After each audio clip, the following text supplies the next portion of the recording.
I feel that the drums stuck with me is because I just felt some connectivity to that musical instrument. It just sort of stuck. It was one of those things that when I hit the drums, it felt like, oh, okay, this is my instrument. I'm very enthusiastic, very passionate about teaching, so I don't take the responsibility lightly at all. It's about really putting things together in bite-sized morsels and building up a conceptual approach to change the game.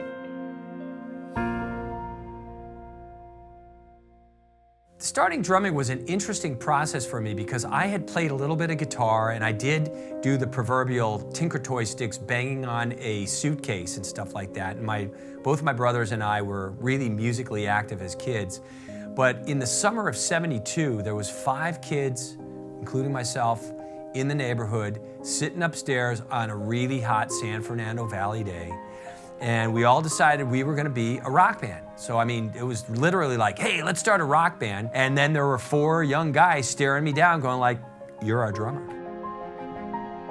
I think I said, well, geez, if I'm gonna be a drummer, I've gotta take lessons.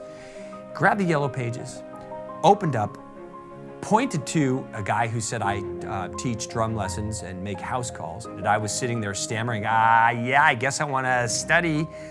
Mom, can I study? And the deal after that was, we want you to play in that practice pad for a year. Show us you're serious, and we'll get you a drum set. And so, you know, in my memory of that, I said, deal met. I'll stay with it for a year. I'm gonna get that drum set. My most influential teacher had to be Freddie Gruber because, you know, I stayed with him for a long period of time as a student, but then I became this guy who was on the innermost circle of Freddie's world. I, would sit and watch him teach endlessly on days that I wasn't working. If I was not on the road, I would go over and just hang. I was a go-to guy to play in front of students that were new to his teachings. The visual examples that I was able to put forward engaged the potential student. And there was guys like Steve Smith and Dave Weckl. Those are the high-profile guys, but I played for many other guys that, I still retain the memory of who they were, but a lot of guys I don't remember because there were so many students that Freddie had at that particular period of time. My musical background and history of playing goes back to, in high school, I played in the jazz bands, I played in cover groups. And then as I evolved, my brother and I started to put together what became the David Becker Tribune. This is a group that I've co-led with David for 35 years. We have 10 CDs out. So I've been very blessed and fortunate to do that. And so I've had a great deal of studio experience as well, but that's primarily what I've done. The biggest thing that I do musically is the David Becker Tribune because that's my voice of expression. I co-lead it, I arrange the music, I co-produce it. I have a lot of musical and artistic input into those projects. As I was moving along through my studies, I actually got passed a teaching gig from Mark Schulman at the old music stop. This is actually a place where I studied with Henry Belson, who is Louis Belson's brother. And when I got past the baton, so to speak, or the drumstick, to go on and teach, it was just a natural evolution.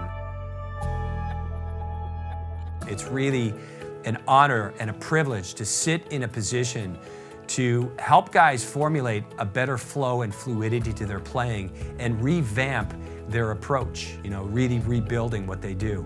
So I've never really walked into it with anything less than 100% attention to detail and to the enthusiasm that's required because you are really the coach.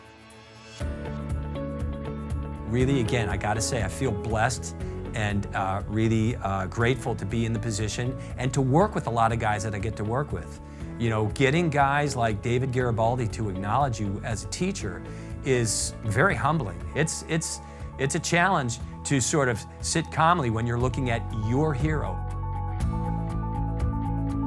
If you're a guy that has sticks in your hand, sit down and take care of business. You're such a blessed guy or gal because you get to sit in a position of developing a side of creativity that most people don't really get to engage in.